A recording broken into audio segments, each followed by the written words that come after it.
Namaskar and welcome to the Indology podcast, where we go deep on all things related to Bharatiya philosophy, Itihas and the eternal Dharma, where we uncover ideas of great Indic thought leaders through their writings, and where I read you excerpts from important Indic books.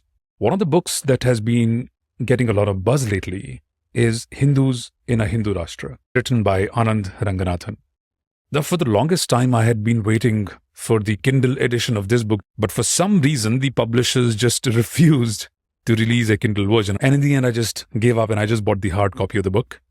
To be honest with you, I wasn't expecting anything exceptional from this book. Considering the amount of information that is available to us, we pretty much have a good idea of the common issues that are ailing the Hindu society nowadays. But when I got this book, I was quite surprised.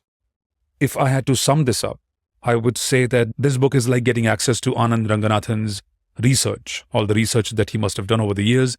It's like getting access to it. And it's a great thing to have in your arsenal if you want to debate anybody, if you want to talk about Hindu issues, if you want to make others aware about Hindu issues, then this is a great little read which will get you up to date about the most important issues that are being faced by the Hindu society today. One of the things that I look for in books is the paper quality. It might seem like a non-important to many of you, but for me it is very important. And I'm very happy to say that I like the texture and the paper quality of this book. For a book that is reasonably affordable, the quality of the whole package is nice.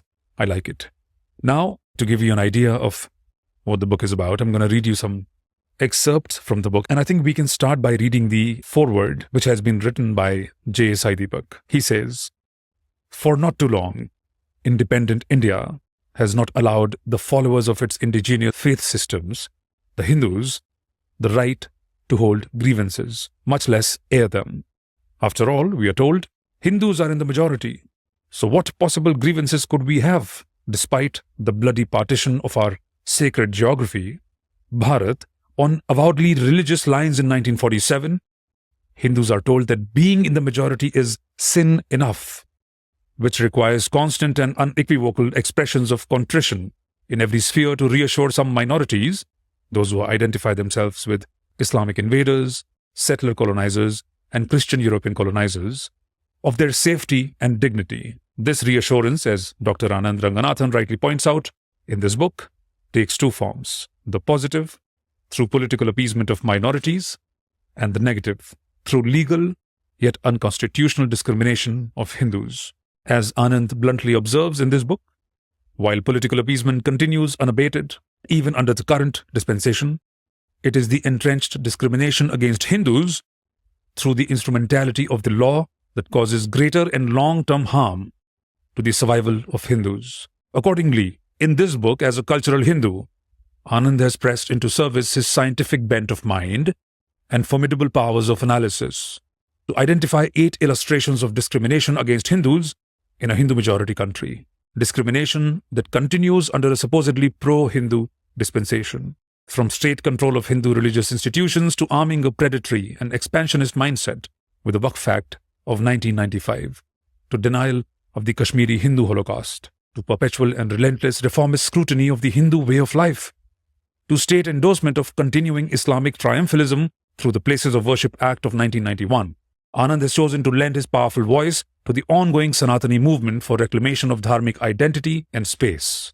In his inimitable style, through these examples, which are dealt with crisply and with substantiation, Anand has demonstrated the central thesis of his exposition, that Hindus were and continue to be 8th-class citizens, regardless of who holds the reins of power, and that tokenism without long-term policy change is being used to keep the community in good humor. Understandably, to a non-Abrahamic indigenous community, which is an unconscious global minority and a deliberately fragmented national majority. Any political option that merely vocalizes its interests without effecting a policy change despite wielding power must come across as a breath of fresh air. However, given the increasing active legal encroachment and simultaneous comatose secession of Hindu space, both physical and mental, the time has come to call a spade and expect concrete steps to undo the continuing damage to Hindu interests. This book which acts as a primer on the specific issues eating into the vitals of the Hindu community, is a must-read. It serves as a fantastic starting point for those who wish to delve deeper into each of the issues enumerated by Anand, and issues that are either related or of a similar nature. I thank Anand for undertaking this task and for adding to the growing literature of Indic/Dharmic Renaissance. I wish this book all success, and I hope it reawakens more hearts and minds. This was the foreword by J. Sai Deepak, and now I'll quickly read you the prologue. Ever since Mahatma Gandhi succeeded in controlling this nation's pulse, we have witnessed minority appeasement on an unprecedented scale, sometimes as virtue signaling, at other times as placation of victimhood. To illustrate but one instance of the extent to which he was committed to realizing his warped vision while preaching to those affected by the pre-partition Hindu-Muslim violence, he urged, quote, "Hindus should not harbor anger in their hearts against Muslims, even if the latter wanted to destroy them. Even if the Muslims want to kill us all, we should face death bravely. If they establish their rule after killing Hindus, we would be ushering in a new world by sacrificing our lives." Unquote. Right from the Khilafat movement, to the cushioning of the Mopla massacre, to the Rangila Rasool incident, to blatantly discriminatory state and central articles and amendments, to school curriculums, to Hajj subsidy, to ignoring the Prohibition of Child Marriage Act, to Shah Bano, to the declaration by a sitting Prime Minister that minorities have the first right to resources. Every single time the minority has been appeased, it has only emboldened their leaders and political fronts for further extortion and blackmail. This has come at an enormous cost, not only for their own community, but also for the Hindus. The question, though, is not of appeasement. Yes, appeasement is discriminatory. Of course it is. But worse than appeasement is the active discrimination against the community not being appeased. Worse than appeasement of one community is apartheid against other communities. Truth be told, appeasement may rankle, but Indians have learned to accept it, even take it in their stride, for they realize the reasons for appeasement are political. And those reasons are mollification of vote banks to win elections. Every political party, cutting across ideologies and religious affiliations or labels, indulges in appeasement. So while our Muslim population is 14.2%, in the last 8 years, as many as 31.3% of homes under the Awas Yojana, 33% of funds under the Kisan Samman Nidhi Yojana, and 36% of loans under the Mudra Yojana have gone to the Muslims. The BJP government has a Pradhan Mantri Shadi Shagun scheme exclusively for Muslim girls who complete their graduation before marriage. They will get 51,000 rupees, no questions asked. Housing, skilling, scholarships, sarkari jobs, salaries to Maulvis. There is appeasement and preferential treatment meted out to minorities by every political parties, including the BJP. The BJP recently even offered Christian senior citizens a free trip to Jerusalem if they voted for it. Fact is, Ram Rajya and Rom Rajya are interchangeable, depending upon which way the wind is blowing. No, the issue, I repeat, is not of appeasement. The issue is of apartheid. The issue is of state-sponsored, state-sanctioned discrimination against a particular community. And that community is the majority community, the Hindus. This work concerns not appeasement but apartheid. It concerns not dignity, but discrimination that is now so entrenched in our constitution, our policies, our legal framework, our society, and our psyche that it makes Hindus not just second-class citizens, but rather eighth-class citizens. That this is happening in the so-called Hindu Rashtra is profoundly ironical. That was the prologue by Dr. Anand Ranganathan. Now, the chapter of the book that I like to focus on is the chapter number 7, which is titled Celebrating Those Who Killed and Converted Millions of Hindus. To visit Nalanda, the ancient place of learning and arguably India's greatest cultural heritage, one needs to board a train from Delhi and get down 50 miles from Patna at a place called Bakhtiarpur. From Bakhtiarpur, it's a brief and pleasant journey to Nalanda. And when you reach this hallowed place, when you stroll about its manicured lawns and thin brick facades and ruins, you will get to know how this magnificent temple of knowledge and wisdom was charred to the ground by a barbarian.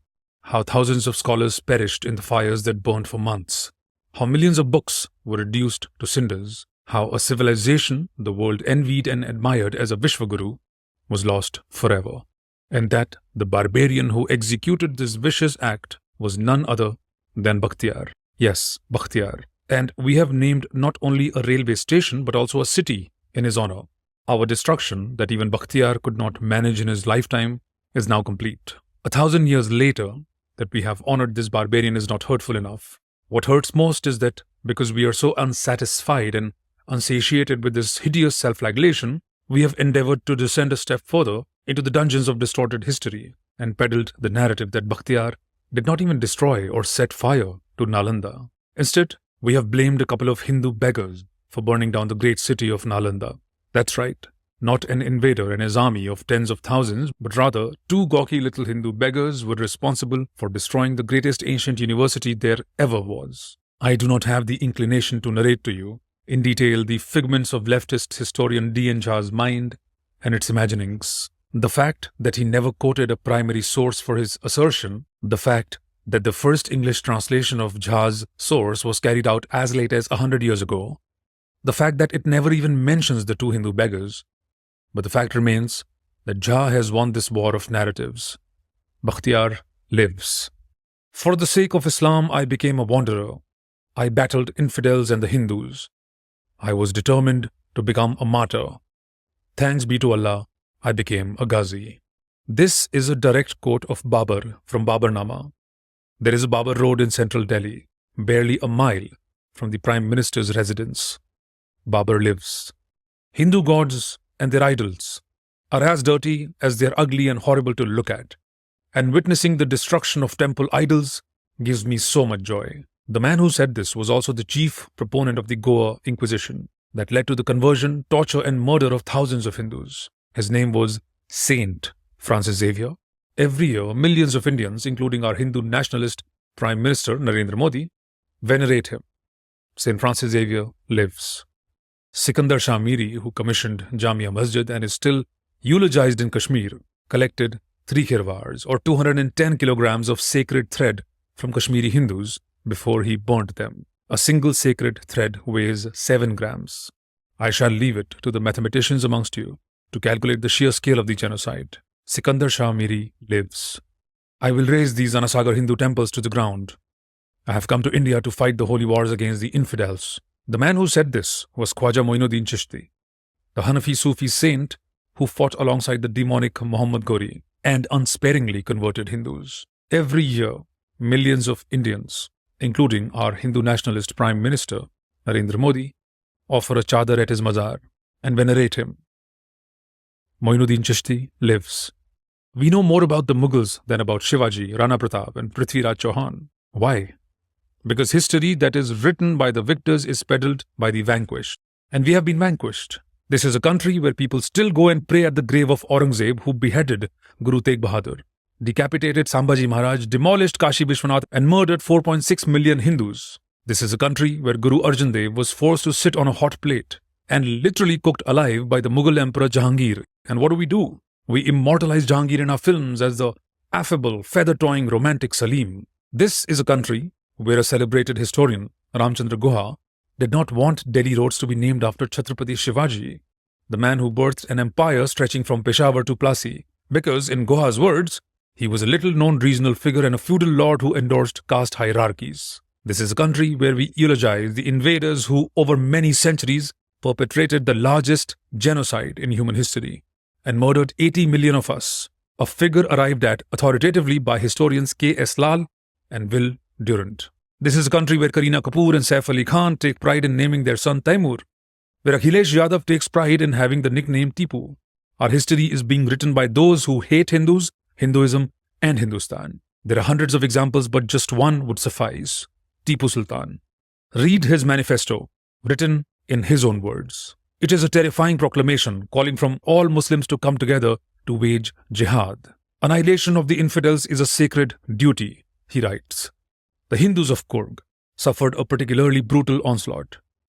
Murders, tortures, forced conversions. Even dead Hindus were converted. Even dead Hindus. Tipu destroyed more than 800 temples, 27 churches, captured 60,000 Christians, converted 30,000 and killed thousands. Chroniclers Louis Rice and R.D. Palsokar believe the figure could be as high as 8,000 temples. Descendants of Mandayam Iyengars do not celebrate Diwali till this day. Ever wonder why? Tipu butchered them on this day. Read Bartholomeo's personal account of Tipu Sultan's butchery in Calicut. Men, women and children were paraded naked and trampled by elephants. And yet, we call Tipu a symbol of communal harmony. We cheer when the statue of the evil racist King Leopold is demolished in Belgium. But we celebrate Tipu Jayanti because tyrants who murder Hindus are not tyrants but heroes. Praising Tipu is like praising King Leopold for building roads and ports in Congo, balancing out ivory and rubber trade and a million murders. There is no difference between Tipu Sultan apologists and Holocaust deniers. And yet they exist in their millions. In years to come, I am sure, Yaqub Memnon's grave would become as popular a worshipping place as Aurangzeb's is today. Visited and prayed at by politicians and film stars, the same Aurangzeb, who was Baghdadi 350 years before ISIS. The genocide he perpetrated claimed 4.6 million Hindu lives. If an incident could muster a million spine-chilling imaginings, it would be that of the one in 1675, under broad daylight in Chandni Chowk, where Guru Tegh Bahadur was beheaded on the orders of Aurangzeb. And yet, we have cities and roads named after him. We have his tomb consecrated and turned into a memorial. 75 years have gone, but we still have not got independence from brainwashing and servitude. And that is why, in years to come, Yaqub Memon would be celebrated just like Aurangzeb is. After all, tens of thousands attended his funeral, tears flowing down their cheeks. People will come and pray at his grave, seek his blessings. From the Aryans to Aurangzeb, from Saint Xavier to Shivaji, our historians have chosen what to hide, what to invent and what to disclose. The singular reason for this is the craving for patronage of an ideology, a government, an ecosystem or a clique. Villains are made into heroes and heroes into villains. We like it this way. Our historical figures are to be worshipped. They are to be made into gods, into atlases who carry the weight of our ideologies and our biases on the napes of their necks. History as myth, myth as history. It conforms to what we really are. Unsure of our present and fearful of our future. Fear and trembling, that is what this is, and the whole nation chugs along on this dead yet simmering coal. A journey to nowhere, slow, halting and tiring, until you realize what the grand plan always is. To appropriate invaders and to forget our own. How else do we explain appropriating foreign destructive ideologies and their proponents like Karl Marx, Mao, Che? Can you now appreciate how reading and imbibing a particular history can weaken a nation? Because when you eulogize monsters like Che, Mao and Pol Pot, you also decide to walk on their paths. You weaken the nation. Look at what the communists did to Bengal. Look at what they did to anything they have touched. And they still venerate Stalin and Mao. Mao, who killed 63 million of his own people. And if you think I am talking abstract and philosophical gibberish, recall who wanted to scuttle the Indo-US nuclear deal, who was against the Green Revolution, against river linking, against dams. Recall who forbade the setting up of blood donation camps during the 1962 war with China. Recall who hailed the Tiananmen Square massacre. Recall who was against liberalization. They are still very much among us, in our society, in our committees, in our universities, in our parliament. The more we are ignorant of our history, the more we are taught it wrongly. The more we clear the path for them to return to power. History for us is either to be hidden or invented.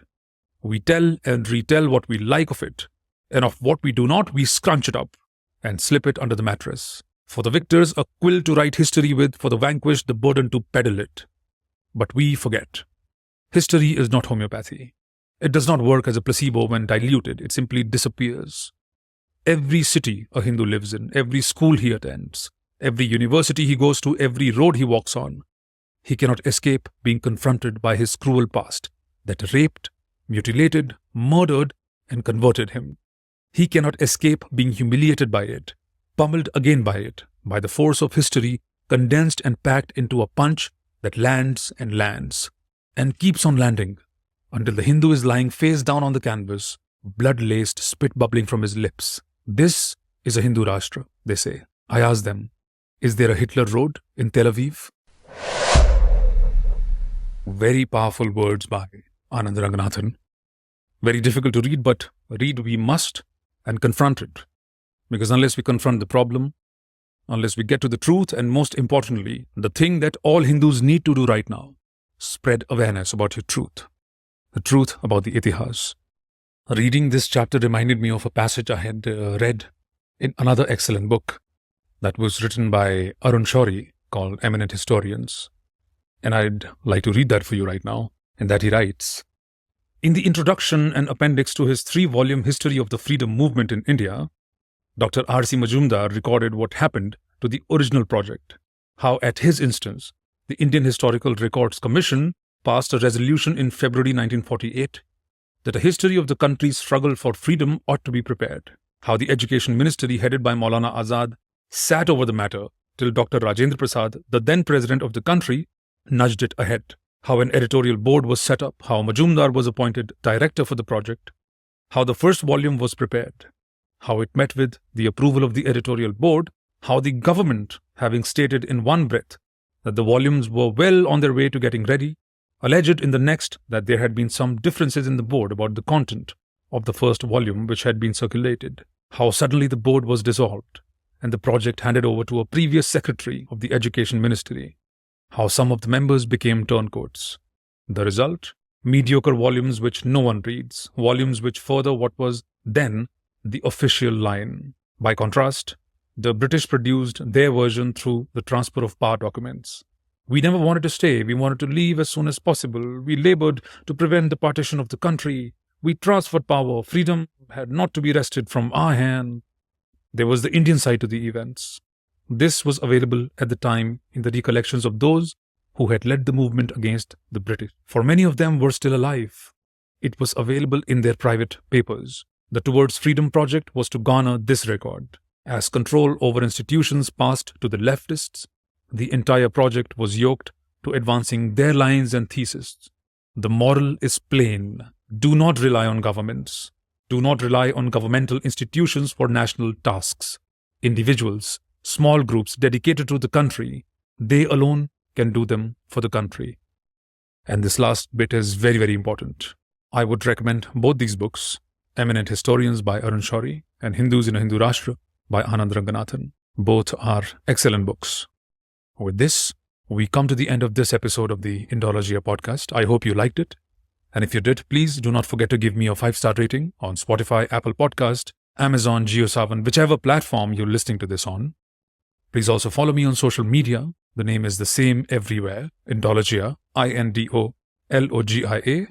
You can also subscribe to my YouTube channel and join my WhatsApp and Telegram channels. I thank you all for listening to this podcast. Until the next time I see you, Jai Hind, Vande Mataram.